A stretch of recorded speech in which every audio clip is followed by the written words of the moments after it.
Star Wars Episode 3 Revenge of the Sith. This story happened a long time ago, in a galaxy far, far away.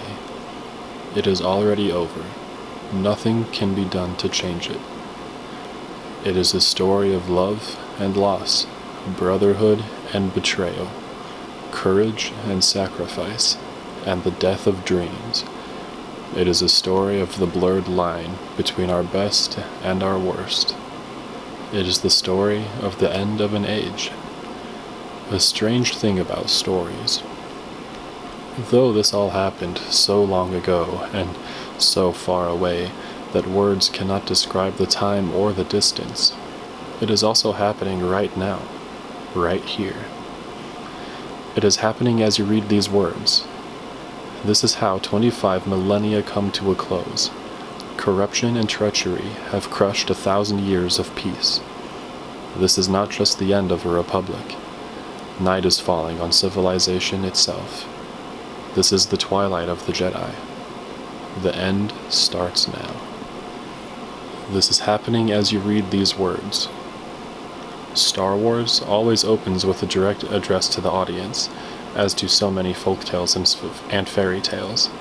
I expanded the classic setup of a long time ago in a galaxy far, far away to be explicit about why this story is a different animal from the Star Wars media that had come before it, to create a different set of expectations. The end starts now. One of the big tricks of the Greek tragedies was something Aristotle would call dramatic irony, basically referring to when you, the reader, know what's going to happen, but none of the characters do.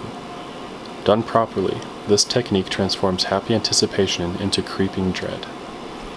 Introduction: The Age of Heroes. The skies of Coruscant blaze with war. The artificial daylight spread by the capital's orbital mirrors is sliced by intersecting flames on ion drives and punctuated by starburst explosions.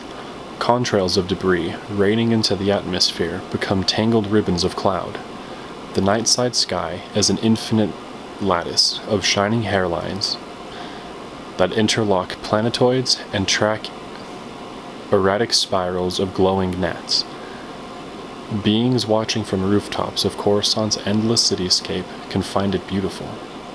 From the inside, it's different. The gnats are drive glows of starfighters. The shining hairlines are light scatter from the turbolaser bolts powerful enough to vaporize a small town. The planetoids are capital ships.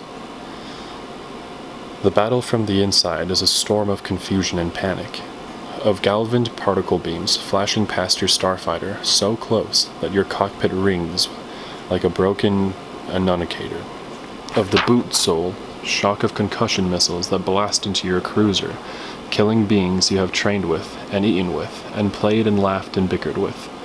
From the inside, the battle is desperation and terror, and the stomach-churning certainty that the whole galaxy is trying to kill you. The skies of Coruscant blaze with war. I wanted to expand the traditional setup of the opening crawl into something more like a really long establishing shot, to sketch the bigger context around the action that's about to begin. Context rules everything. It's what creating means. A punch in the mouth means one thing in a boxing ring, but another else is in your mom's kitchen. Across the remnants of the Republic, stunned beings watch in horror as the battle unfolds live on the HoloNet. Everyone knows the war has been going badly. Everyone knows that more Jedi are killed or captured every day, that the Grand Army of the Republic has been pushed out of system after system, but this, a strike at the very heart of the Republic, an invasion of Coruscant itself. How can this happen? It's a nightmare, and no one can wake up. Live via HoloNet, beings watch the Separatist droid army flood the government district.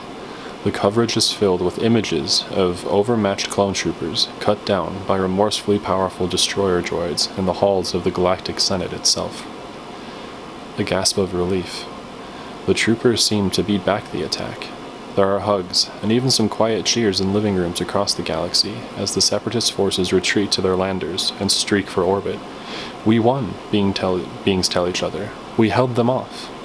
From the inside, the battle is desperation and terror, and the stomach-churning certainty that the whole galaxy is trying to kill you. This specific flavor of direct address is a literary device to nudge you toward imagining that you're in the battle instead of just watching it. I nicked this trick from some old EC horror comics I stole from my big brother when I was a kid. It struck me as kind of nifty, and you'll see that I lean on it quite a bit. Live via HoloNet. Events and people in this bit are meant to represent the general population's media-driven take on the war, because understanding what people think is happening, even when they're wrong, helps put you in their place. I probably got the idea from the Clone Wars Online HoloNet feature, which fans sometimes refer to as in-universe or public propaganda, if I recall correctly. The idea that the folks of the galaxy know the Jedi mostly through carefully curated stories spread through popular media also ends up playing a major role in my novel Luke Skywalker and the Shadows of Mindor. But then the news reports trickle in. Only rumors at first, that the attack wasn't an invasion at all, that the Separatists weren't trying to take the planet, that this was a lightning raid on the Senate itself. The nightmare gets worse. The Supreme Chancellor is missing. Palpatine of Naboo, the most admired man in the galaxy, whose unmatched political skills have held the Republic together, whose personal integrity and courage prove that the separatist propaganda of corruption in the Senate is nothing but lies, whose charismatic leadership gives the whole Republic the will to fight on. Palpatine is more than respected. He is loved. Even the rumor of his disappearance strikes a dagger to the heart of every friend of the Republic. Every one of them knows it in her heart, in his gut, in its very bones. Without Palpatine, the Republic will fall. And now, confirmation comes through, and the news is worse than anyone could have imagined. Supreme Chancellor Palpatine has been captured by the Separatists. And not just the Separatists. He's in the hands of General Grievous. Grievous is not like the other leaders of the Separatists. Newt Gunray is treacherous and venal, but he's a Neimoidian. Venality and treachery are expected, and in the Chancellor of the Trade Federation there are even virtues. Poggle the Lesser is Archduke of the Weapon Masters of Geonosis, where the war began. He is analytical and pitiless, but also pragmatic, reasonable. The political heart of the Separatist Confederacy, Count Dooku, is known for his integrity, his principled stand against what he sees as corruption in the Senate. Though they believe he's wrong, many respect him for the courage of his mistaken convictions. These are hard beings, dangerous beings, ruthless and aggressive. General Grievous, though, Grievous is a monster. The Separatist Supreme Commander is an abomination of nature, a fusion of flesh and droid, and his droid parts have more compassion than what remains of his alien flesh. This half-living creature is a slaughterer of billions. Whole planets have burned at his command. He is the evil genius of the Confederacy, the architect of their victories, the author of their atrocities. And his Durasteel grip has closed upon Palpatine. He confirms the capture personally in a wideband transmission from his command cruiser in the midst of the orbital battle. Beings across the galaxy watch and shudder, and pray that they might wake up from this awful dream, because they know that what they're watching, live on the HoloNet, is the death of the Republic. Many among these beings break into tears. Many more reach out to comfort their husbands or wives, their creche mates or contrayads, and their younglings of all descriptions, from children to cubs to spawn fry. But here is a strange thing. Few of the younglings need comfort. It is instead the younglings who offer comfort to their elders. Across the Republic, in words and pheromones, in magnetic pulses, tentacle braids, or mental telepathy, the message from the youngling is the same. Don't worry. It'll be all right. This is a little bit of literary magic to cement Anakin and Obi-Wan as larger-than-life heroes in myths and legend. I show people in universe who already see them that way. And this passage, with its explicit explicitity, childlike mythologizing is there for a foretaste of how shattering their heartbreak will inevitably be when it goes south. Dramatic irony at work. You're welcome. Anakin and Obi-Wan will be there any minute. They say this as though their names can conjure miracles. Anakin and Obi-Wan, Kenobi and Skywalker. From the beginning of the Clone Wars, the phrase Kenobi and Skywalker has become a single word.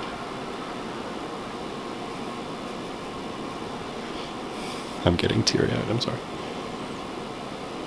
They are everywhere. HoloNet features of their operations against the Separatist enemy have made them the most famous Jedi in the galaxy. Younglings across the galaxy know their names, know everything about them, follow their exploits as though they are sports heroes instead of warriors in a desperate battle to save civilization. Even grown-ups are not immune. It's not uncommon for an exasperated parent to ask, when faced with offspring who have just tried to pull off one of the spectacularly dangerous bits of foolishness that are the stock and trade of high-spirited younglings everywhere, so which were you supposed to be, Kenobi or Skywalker? Kenobi would rather talk than fight, but when there is fighting to be done, few can match him. Skywalker is the master of audacity.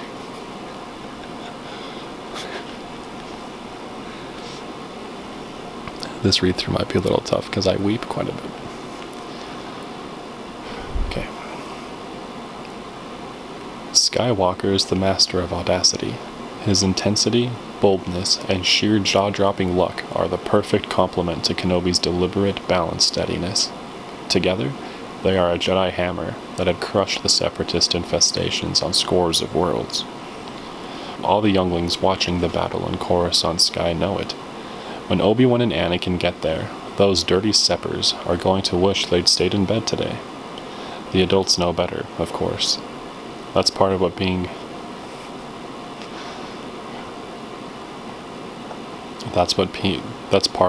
a grown-up is.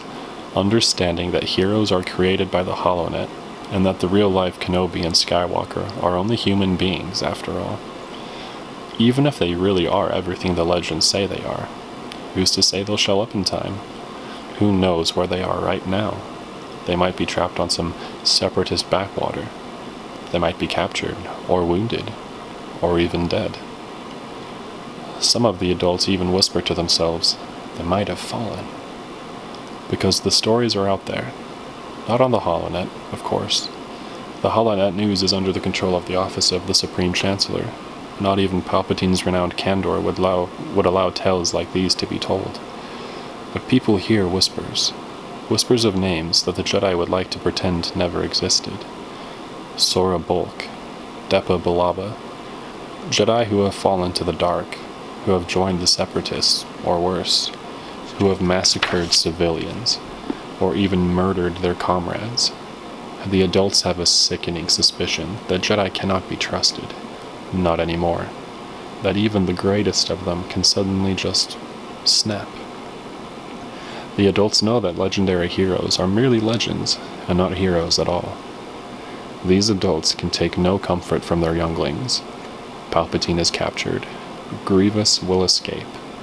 The Republic will fall. No mere human beings can turn this tide. No mere human beings would even try. Not even Kenobi and Skywalker. And so it is that these adults across the galaxy watch the HoloNet with ashes where their hearts should be. Ashes because they can't see two prismatic bursts of real space reversion, far out beyond the planet's gravity well. Because they can't see a pair of starfighters crisply jettison hyperdrive rings and streak into the storm of Separatist vulture fighters with all guns blazing. A pair of starfighters. Jedi starfighters. Only two. 2 is enough. 2 is enough because the adults are wrong, and their younglings are right.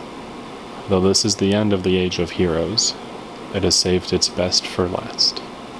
The narrative voice in this entire opening is distinctly more formalized and elevated than the close-up narrative that opens Chapter 1. This is what I call storyteller mode. I use it in a lot of different ways in this book. The style and usage of storyteller mode in this book is directly inspired by Evangeline Walton's prose retelling of the Mabinogion, because there's never been anyone better. Fans of 20th century weird fiction might detect some echoes of Shirley Jackson as well. Okay, so just like with the film, that's incredible. Just point blank, one of the best openings. This is the beginning of the end of the age of heroes, but it has saved its best for last.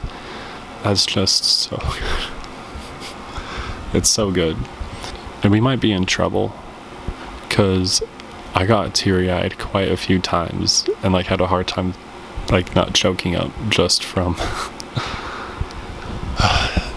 that. I don't know how I'm going to make it through the rest of the book. Because I know there's parts that like make me weepy and whatever, but like the reason they make me weepy is because of just like how much I love these characters, and seeing these characters be themselves, and like in universe, seeing what they represent to the people in the galaxy is also what they represent to me. That's just huge. For me, at least, it really helps me feel like I'm there in the story, because I feel like I'm one of those beings that's like Kenobi and Skywalker, like they can do anything. I don't know, it's just incredible writing. It's incredible writing for an incredible story. Thank you all very much for watching. I appreciate it. Yeah, I'm hyped to keep this going. I love it. It's awesome. So yeah, I think that's all.